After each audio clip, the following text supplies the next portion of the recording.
नमस्कार, मैं आंचल लोखंडे महाराष्ट्र टीवी 24 के सफरनामा इस कार्यक्रम में आपका स्वागत है और आज जानेंगे काका कालेलकर इनके जीवन के बारे में। काका कालेलकर के नाम से विख्यात दत्तात्रेय बालकृष्ण कालेलकर भारत के प्रसिद्ध शिक्षा शास्त्री, पत्रकार और स्वतंत्रता संग्राम सेनानी थे। काका साहेब कालेलकर ने गुजराती और हिंदी में साहित्य रचना की। उन्होंने हिंदी की महान सेवा की। उनके द्वारा रचित जीवन व्यवस्था नामक निबंध संग्रह के लिए उन्हें सन 1965 में साहित्य अकादमी पुरस्कार से सम्मानित किया गया। वे साबरमती आश्रम के सदस्य थे और अहमदाबाद में गुजरात विद्यापीठ की स्थापना में उन्होंने महत्वपूर्ण योगदान दिया। गांधी जी के निकटतम सहयोगी होने के कारण ही वे काका के नाम से जाने गए।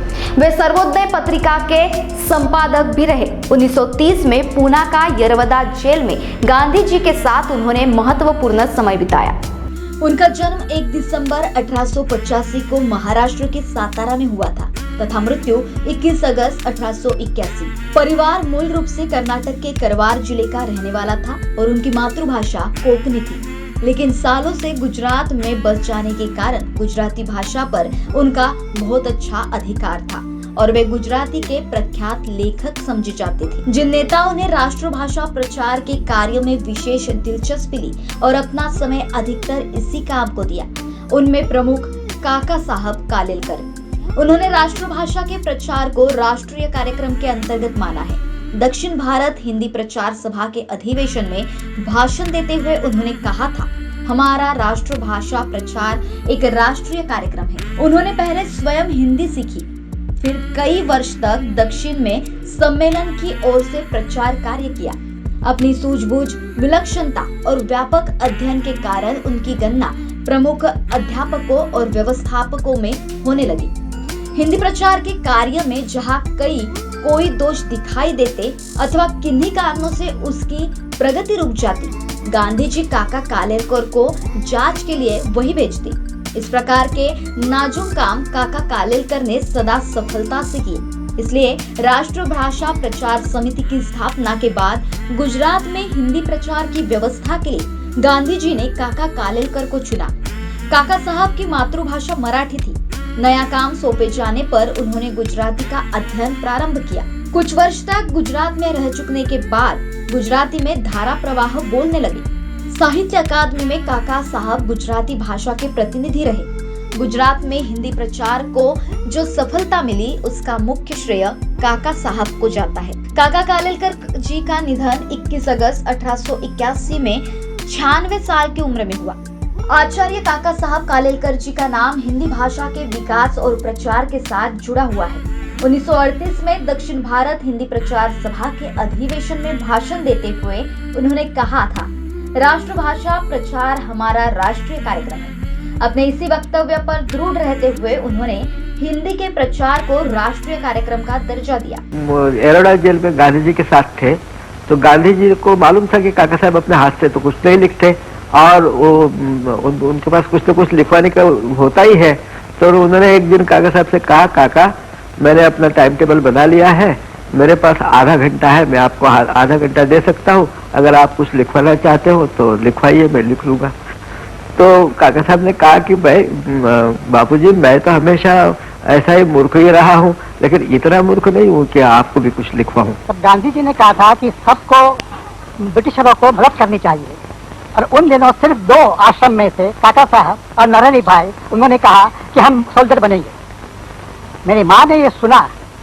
आश्रम में प्रार्थना के बाद मेरी माँ ने कहा, बापूजी आपको मैं कहना चाहती हूँ कि काका साहब और मेरे 2 बच्चे भी फांसी पे जाए, मुझे दुख नहीं होगा, लेकिन ब्रिटिशरों के सोल्जर होकर आप काका साहब को जाना कहते हैं, इस वास्ते मेरी कभी भी परमिशन मिलेगी नहीं।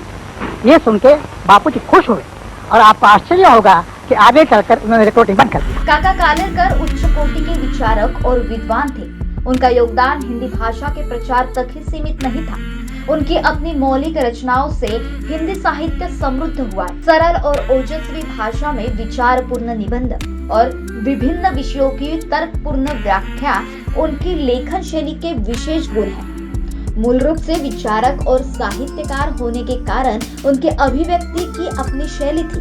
जिसे वह हिंदी, गुजराती, मराठी और बंगला में सामान्य रूप से प्रयोग करते थे। उनकी हिंदी शैली में एक विशेष प्रकार की चमक और व्यग्रता है जो पाठक को आकर्षित करती है। और बड़े बड़े जो साहित्यकार थे गुजरात के, उन्होंने कहा कि हमारे आज तक के जो 10 बड़े गद्यकार हैं उनमें से काका कालेलकर हैं। और बापू ने जब उनकी उत्तर की दीवारें छोटी सी पुस्तक साबरमती जेल के अनुभव की पढ़ी तो भाव विभोर हो गए। गांधी जी ने उनको सवाई गुजराती कहे। उनकी दृष्टि बड़ी सूक्ष्म थी, इसलिए उनके लेखनी से प्राय ऐसे चित्र बनते जो मौलिक होने के साथ साथ नित्य नए दृष्टिकोण प्रदान करते रहे। उनकी भाषा और शैली बड़ी सजीव और प्रभावशाली थी। कुछ लोग उनके गद्य को पद्यमय ठीक कहते। उसमें सरलता होने के कारण स्वाभाविक प्रवाह है और विचारों का बाहुल्य होने के कारण भाव के लिए उड़ान की क्षमता है। उनकी शैली प्रबुद्ध विचार की सहज उपदेशनात्मक शैली है, जिसमें विद्वत्ता, व्यंग, हास्य, नीति सभी तत्व विद्यमान है। काका साहब मंजे हुए लेखक थे। किसी भी सुंदर दृश्य का वर्णन अथवा पेचीदा समस्या का सुगम विश्लेषण उनके लिए आनंद का विषय रहे। उन्होंने देश विदेशों का भ्रमण कर वहां के भूगोल का ही ज्ञान नहीं कराया, अपितु उन प्रदेशों और देशों की समस्याओं, उनके समाज और उनके रहन सहन, उनकी विशेषताओं इत्यादि का स्थान स्थान पर अपनी पुस्तकों में बड़ा सजीव वर्णन किया है। वे जीवन दर्शक के जैसे उत्सुक विद्यार्थी थे। देश दर्शन के भी वे शौकीन रहे। हिमालयों ने प्रवास, लोकमाता, जीवननो आनंद, अवरनावर ये उनके निबंध संग्रह है। काका कालेलकर सच्चे बुद्धिजीवी व्यक्ति थे। लिखना सदा उनका व्यसन रहा। सार्वजनिक कार्य की अनिश्चितता और व्यस्तताओं के बावजूद यदि उन्होंने 20 से ऊपर ग्रंथों की रचना कर डाली। उस परिचर्चा में उन्होंने बताया कि गुरुदेव ने उनसे एक बार पूछा कि दत्तात्रेय बाबू, दत्तात्रेय के तो 24 गुरु थे, आपने कितने गुरु बनाए? तो काका कालेलकर ने हंसकर उत्तर दिया, गुरुदेव, समन्वय की भावना के कारण स्वामी विवेकानंद, स्वामी रामतीर्थ, डॉक्टर भगवान दास, वो मेरे समन्वय के विचारों के गुरु हुए और अब आप मेरे साहित्य के गुरु। पर किसी को आश्चर्य नहीं होना चाहिए, इनमें से कम 5 से 6 उन्होंने मूल रूप से हिंदी में लिखे। यहाँ इस बात का उल्लेख भी अनुपयुक्त न होगा कि 2-4 को छोड़ बाकी ग्रंथों का अनुवाद स्वयं काका साहब ने किया। अंततः मौलिक हो या अनुदित, वह काका साहब की ही भाषा शैली का परिचायक है। हिंदी में यात्रा साहित्य का अभी तक अभाव रहा है। इस कमी को काका साहब ने बहुत हद तक पूरा किया। उनकी अधिकांश पुस्तकें और लेख यात्रा के वर्णन अथवा लोक जीवन के अनुभव के आधार पर लिखे गए। तो वही हिंदी, हिंदुस्तानी के संबंध में उन्होंने कई लेख लिखे।